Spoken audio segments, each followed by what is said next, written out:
Questa trasmissione è offerta da Panificio Adami. Benvenuti alla prima puntata di Mesede che si tache, una trasmissione di enogastronomia friulana dove parleremo di ricette assieme ad un ospite che ci raggiungerà tra un po'. Ma noi cominciamo subito a preparargli il piatto e abbiamo qua gli ingredienti. Come vedete c'è dolce, c'è salato, c'è qualche biscotto, patate, zucchero di canna. Abbiamo capito che stiamo per preparare i charsons, quindi bando alle ciance e cominciamo a lavorare.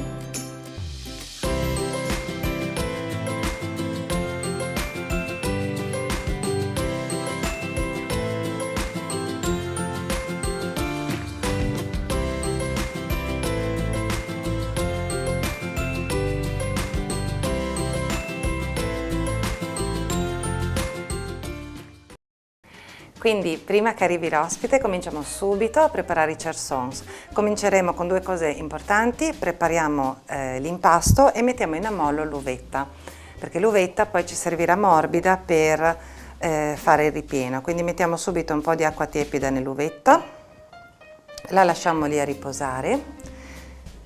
Io per abitudine uso i guanti, quindi mentre metto i guanti vi lascio il tempo di metterli anche voi, così mi seguite e facciamo la ricetta insieme. Fare la pasta per i charsons è semplicissimo, come è tutto semplice nei charsons. Sarà semplicemente da versare un po' di farina in una ciotola, un pizzico di sale,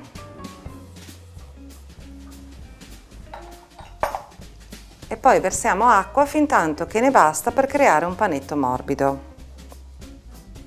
Si può mescolare con le mani. Dobbiamo pensare a come sono nati i charsons. Dobbiamo tornare indietro di un po' di anni, ritrovare le donne in Carnia, in una terra dove non c'era l'autostrada come oggi e i cui mariti facevano i kramars, quindi viaggiavano, finita la stagione della finagione, partivano per Venezia quando andava a prendere le spezie con la Crassigne o Crassigne, non mi ricordo mai dove va l'accento, e poi commercializzavano in spezie oltre confine passando i valichi verso l'Austria. È così che sono nati i charsons, non solo dalle donne di Carnia ma anche dall'intraprendenza degli uomini, perché ecco qui, perché quando gli uomini rientravano con le crassigne vuote, le donne cosa facevano? Svuotavano i cassetti, raccoglievano le ultime spezie rimaste all'interno di questi cassettini e le mescolavano con quello che c'era nell'orto. Quindi, come abbiamo visto, qualche patata, un po' di cipolla, un po' di biscotti secchi, un po' di uvetta, fino a rendere un composto gustoso che variava di famiglia in famiglia. Infatti, negli anni '80 è stato indetto un concorso per trovare la ricetta dei charsons e ne sono uscite chiaramente 40 ricette differenti. C'è la vallata dove la pasta viene fatta con le patate, c'è la vallata dove viene fatta la pasta con acqua e farina. Oggi facciamo quella più semplice, la pasta matta fatta con acqua e farina. Adesso, per fare in modo che il glutine ritorni a posto, la mettiamo nella ciotola di prima con uno strofinaccio. Il panetto è pronto, lo mettiamo a riposare e cominciamo a divertirci preparando il ripieno. Per preparare il ripieno dobbiamo stare un po' attenti all'ordine, perché ci sono delle cose che vanno ammollate come l'uvetta, ci sono le patate che vanno lessate e c'è la cipolla che va cotta molto bene, altrimenti rischiamo che ritorna nei nostri pensieri anche dopo aver finito di mangiare. Quindi questa cipolla è sufficiente per la dose che poi vi do dopo la pubblicità, tutto il peso degli ingredienti. Poi la tritiamo con un coltello, magari con un coltello più serio. La tritate un po' finemente, insomma, considerando che va dentro un ripieno, e la andiamo a cuocere nel burro, meglio. Chi volesse fare un piatto più leggero può farlo anche con l'olio, ma Stiamo parlando di charsons, quindi un piatto della Carnia, della zona della montagna friulana. Scusate le lacrime, non ce la faccio, non ce la faccio. Mi hanno detto che un trucco simpatico per evitare di piangere tanto con la cipolla è metterla nel freezer 5 minuti prima di utilizzarla. Provate. Quindi per cuocere la cipolla, abbiamo detto, ci vorrà del burro. Io però ne sciolgo un po' di più di quello che mi serve per la cipolla, perché poi ne tengo una parte da mettere anche nel ripieno. Ho preparato il burro per cucinare la cipolla. È abbondante perché ne sto sciogliendo un po' di più per tenere una parte per cuocerci la cipolla e una parte me la riservo per il condimento successivo e per metterne un pochino nel ripieno. Quindi mi tolgo un attimo dal piano di lavoro, vado ai fornelli, vi aspetto di là.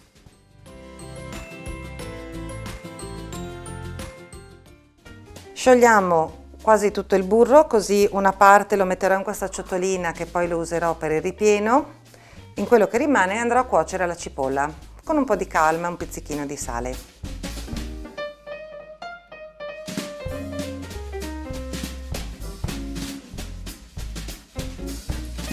Il burro è sciolto, ne ho messo un po' da parte in una ciotolina che mi servirà dopo per il ripieno e adesso con molta gentilezza lasciamo cuocere la cipolla. Con calma, come facevano le donne carniche una volta, perché se la cipolla diventa scura poi è amara. E invece i charsons, la ricetta, almeno quella che facciamo oggi, hanno un ripieno dolce salato, quindi sarebbe veramente un peccato rovinarlo con l'amaro della cipolla. Quindi lasciamo qui la cipolla a cucinare piano piano e ritorniamo sul piano di lavoro a fare il ripieno.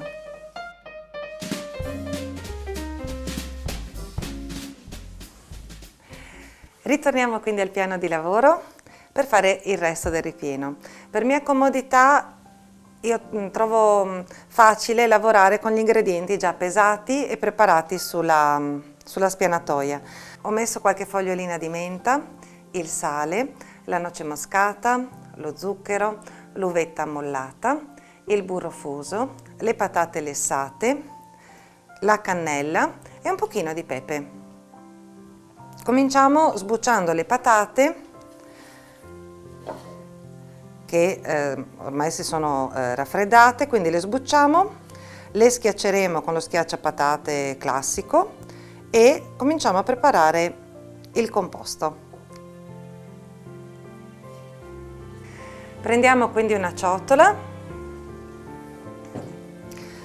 ho sbucciato una patata, adesso sbuccio anche l'altra, ma volevo dirvi una cosa. A chi piace caricare un po' di più il gusto dolce dei charsons, io negli ingredienti ci metto anche qualche piccolo amaretto, possono essere 2, 3, dipende un po' da quanto vi piace che i charsons siano dolci, quindi mettiamo anche qua gli amaretti. Schiacciamo quindi le patate, le facciamo scendere a pioggia.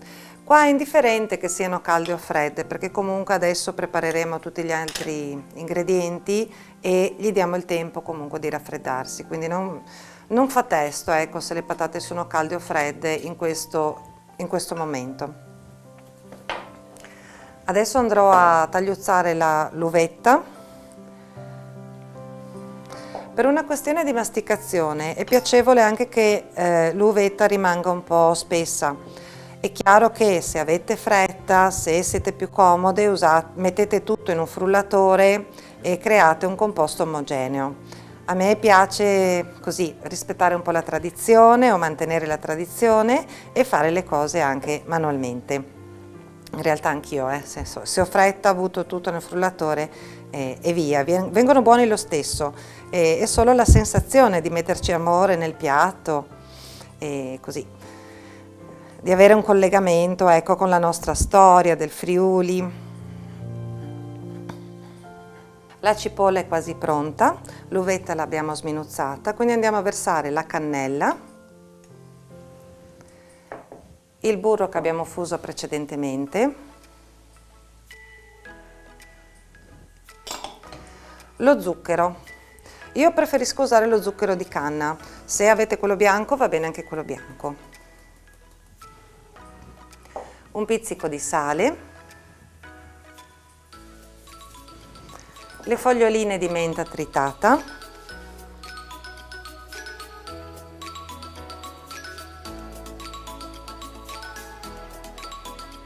a questo punto ci sono anche gli amaretti, basterà schiacciarli con tanta, così, senza tanta grazia, ecco, l'importante è che siano tritati.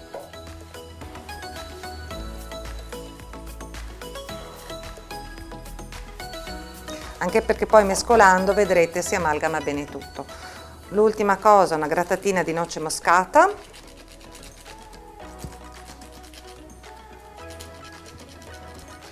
Versiamo quindi anche la cipolla che abbiamo fatto dorare prima nel burro e alla fine regoliamo di pepe. Dopodiché dobbiamo solo amalgamare con un po' di pazienza.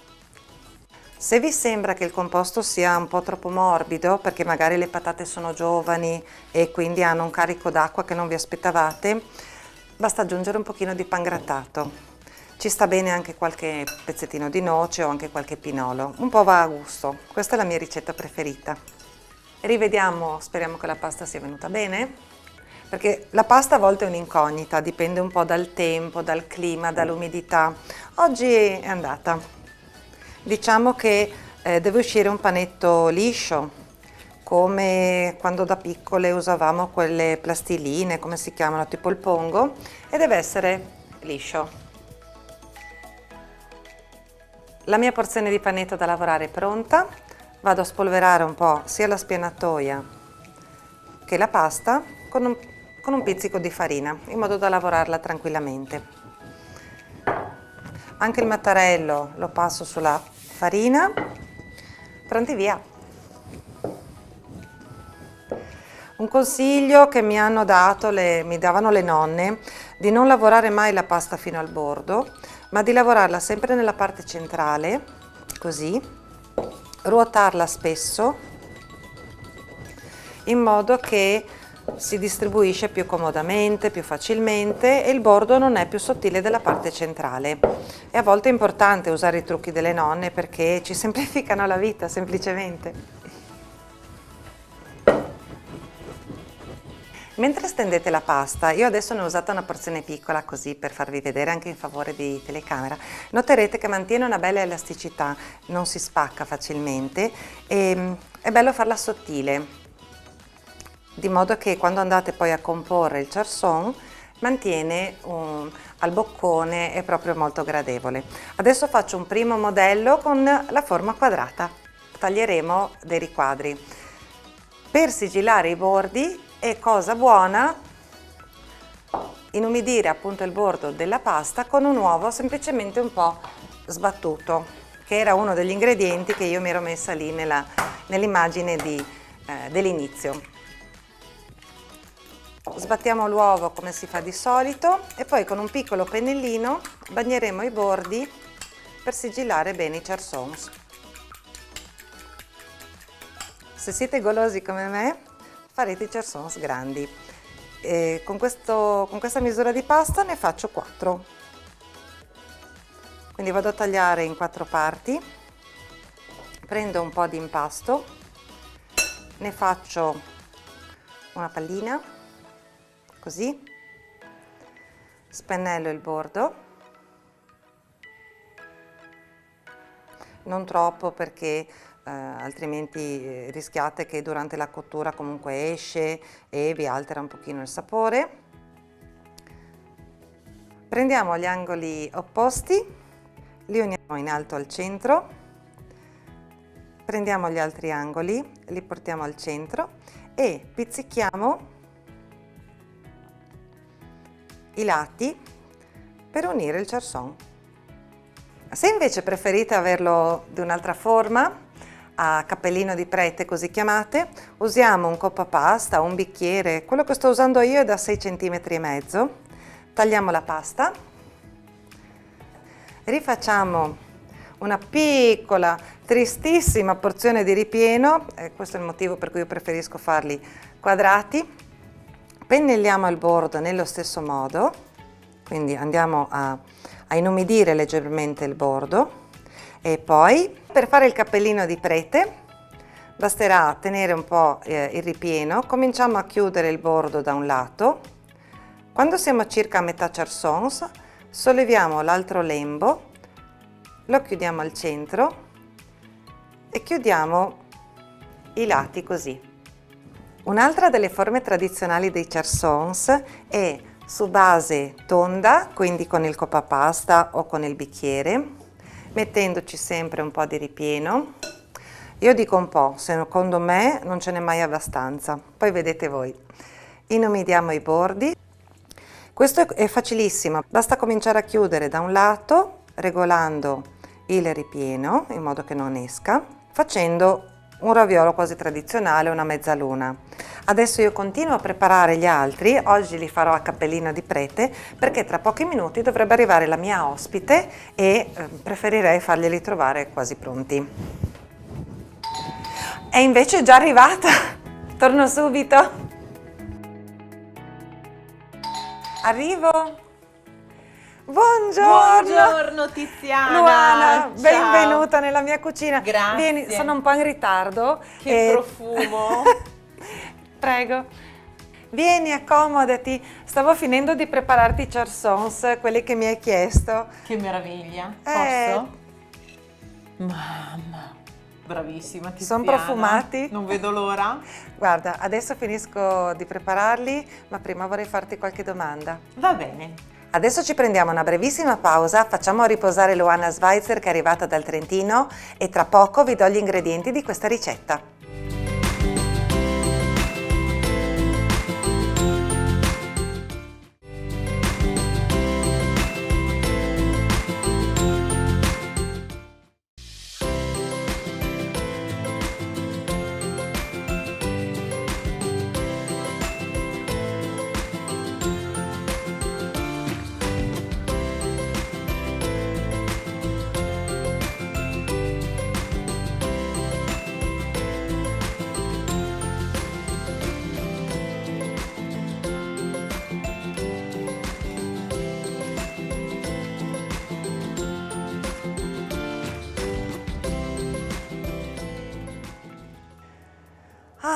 Bene Luana, il viaggio è stato un buon viaggio oggi? Sì, perfetto. Ottimo, ottimo. Allora io avevo il piacere di invitarti come ospite in questa primissima puntata perché ho letto di te una storia molto interessante. Tu sei nata a Lamon. La terra del fagiolo, esatto. La terra dei fagioli di Lamon, ora abiti a Fiera di Primiero. Sì. Ma in mezzo hai fatto l'università a Udine, dopodiché sei rimasta ad abitare qui per 16 anni addirittura. No, per 25 anni. Sono ormai più metà friulana che trentina. Leggo un attimo gli appunti perché hai fatto tantissime cose. Quindi dal web io trovo moglie, mamma, imprenditrice digitale, sportiva e coach, tiene da anni corsi di leadership femminile e per donne che vogliono raggiungere i propri obiettivi nella vita come nello sport. Esatto. E qui fino a qui ci siamo. Ancora una cosa, poi mi racconterai tu. Tu sei la fondatrice del marchio Tonic Walking. Sì. E l'hai promosso per prima in assoluto qui in Friuli. La grande opportunità che ho trovato qui in Friuli è stato quello di essere una manager per una grande azienda qui e lì ho imparato tutto, ho imparato come ci si relaziona, ho imparato come ci si organizza, ho imparato a coltivare anche rapporti, relazioni, ma ho imparato anche come prendere decisioni strategiche con coraggio. Tu sei diventata manager qui in Friuli, ma ora fai la mamma manager. E che cosa è stato che ti ha fatto decidere di rivoluzionare completamente la tua vita, non fare più la manager dipendente, ma la mamma manager, se ho capito bene? Sì, la voglia di avere qualche cosa di mio, la voglia di iniziare a crearmi una vita che fosse al 100% allineata con le cose che per me erano importanti, sono importanti, la mia famiglia, l'essere presente con mia figlia, vederla crescere, ma anche vivere di quella che era la mia passione. La mia passione era proprio la condivisione, il voler condividere i sogni, condividere dei progetti e riuscire ad aiutare anche altre donne in base a quelle che sono state le mie competenze proprio da manager a fare altrettanto per accompagnarle in quelli che sono i loro sogni a realizzarli. Veramente molti di loro hanno in questi anni creato dei brand pazzeschi che sono di fama ormai nazionale. Quindi tu di fatto hai imparato a diventare una manager e poi tutta questa tua conoscenza la metti a disposizione di donne che vogliono crearsi un business.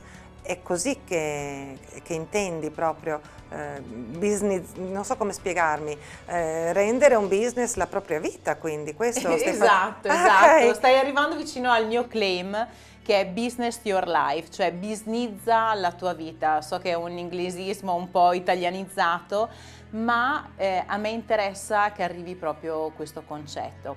Attenzione, non solo il management, come dici tu, non solo la mia esperienza da manager, ma io dal 2008 sono anche coach e metto insieme tutta la parte più, diciamo, tecnica, più imprenditoriale, assieme alla mia capacità che ho acquisito di accogliere la donna, di capire la donna e di, come spesso mi dicono, ma tu come fai a vedere i talenti, come fai a vedere quello che c'è di grande in me? Beh, di sicuro il mio background come coach mi aiuta a tirar fuori il meglio dalle persone e spesso le persone stesse non si rendono conto di che cosa di pazzesco hanno dentro. Io ho trovato un piccolo libricino, non so se ti è nuovo, e si intitola Luana Schweitzer Rivoluzioniamoci, storie di donne che provocano gli eventi. Questo titolo quindi è un po' partito dal mondo friulano in cui noi o fasin di Bessoi ci rivoluzioniamo, alziamo le maniche e ce la facciamo. Un po' il Friuli quindi ti ha lasciato questo, vero? Il Friuli mi ha lasciato, come dicevo prima, questa grinta dentro, questa determinazione nel riuscire a raggiungere i propri obiettivi. Quindi il libricino che tu hai in mano in realtà è stato scritto 2 anni fa e raccoglie storie di 2 anni. Oggi potrei fare, non voglio dire una Bibbia, ma insomma qualcosa di più grande. Lì dentro ci sono tutte storie di donne che hanno seguito i miei corsi, i miei percorsi e hanno creato la loro attività partendo da zero. Stavo pensando a un detto friulano che dice così: El furlan non si ferme quanca le strac, ma si ferme quanca l'ha finito. Ovvero il friulano non si ferma quando è stanco, ma si ferma quando ha finito. Tu riesci a passare questo messaggio alle donne che lavorano assieme a te? Certo, è il mio cavallo di battaglia. Sappiamo tutti perfettamente che ci sono dei momenti di difficoltà, soprattutto per noi donne, che non possiamo essere solo lavoratrici o imprenditrici, ma dobbiamo gestire spesso la famiglia, i figli, preparare da mangiare, eccetera, eccetera. Sistemare anche relazioni, magari con amici, parenti, insomma spesso diventiamo un punto di riferimento per tante persone intorno a noi e questo ci leva un po' di tempo, di energie e di focus per noi stesse. Quindi è normale e capibile che ci siano questi momenti di difficoltà. Però quello che mi piace fare è proprio quello di sostenere le donne in questi momenti di difficoltà, perché è lì che fa la grande differenza. Il fatto di dire mi fermo quando l'ho raggiunto, non mi fermo perché in questo momento ho un impedimento. Se ho un impedimento in questo momento mi riposo un attimo e ci sta, ma il giorno dopo mi rialzo e vado dritta al mio obiettivo. Bellissimo Luana, veramente una storia fantastica di grande fiducia nei confronti delle donne, proprio in questo periodo storico in cui c'è grande attenzione alle donne. E so che tu sei anche autrice, io qui ho 2 tuoi libri, Una mamma in business e La terza rivoluzione femminile secondo Luana Schweitzer. Esatto, ti spoilerò che sto pensando al terzo libro. Fantastico, abbiamo una news tutta per noi. Luana, io ti ringrazio per questa intervista. Trovate Luana Schweitzer sui social, su Facebook, su Instagram, Luana Schweitzer, ma adesso il clou, Luana, dobbiamo andare ai fornelli e terminare. Si mangia friulano. Pronta? Assolutamente sì. Bene, ti aspetto ai fornelli. Vedi Luana, è molto semplice cuocere i charsons, è un pochino come gli gnocchi. Basta tuffarli in acqua bollente salata, quindi una porzione deve essere sempre generosa secondo me. Quindi in questo momento ne sto facendo 6, ma perché sono piccoli. Mentre loro vanno in una leggerissima ebollizione, dobbiamo far sciogliere il burro per condirli, un pizzichino di cannella e un po' di zucchero di canna, così. Dai una mescolatina tu che non ce la faccio? Tu li avevi già mangiati i charsons? Sì, un sacco di volte, è uno dei miei piatti friulani preferiti. E l'hai mangiato in tante varianti? Ah sì, con le erbe, con la ricotta, con il cacao, con i super. pinoli anche. Anche con i pinoli? Sì. Vedi, è proprio una tradizione carnica bella, importante, è proprio fa parte della storia del Friuli e io ci sono veramente tanto legata. Proprio. Mercedes che si tacche! Mamma mia, non si può lasciarla un attimo da sola. Quindi vedi, a un certo punto loro vengono a galla, così, li raccogli,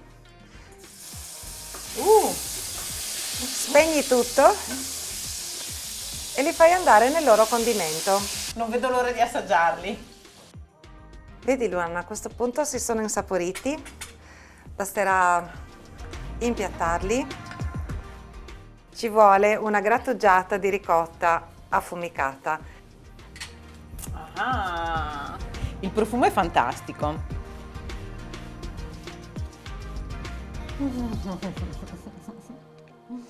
Sono buoni? Spettacolari. Mi sembra che Luana Schweitzer sia rimasta soddisfatta di questo nostro piatto friulanissimo. Noi ci vediamo la prossima volta. Mamma e Tignisi con.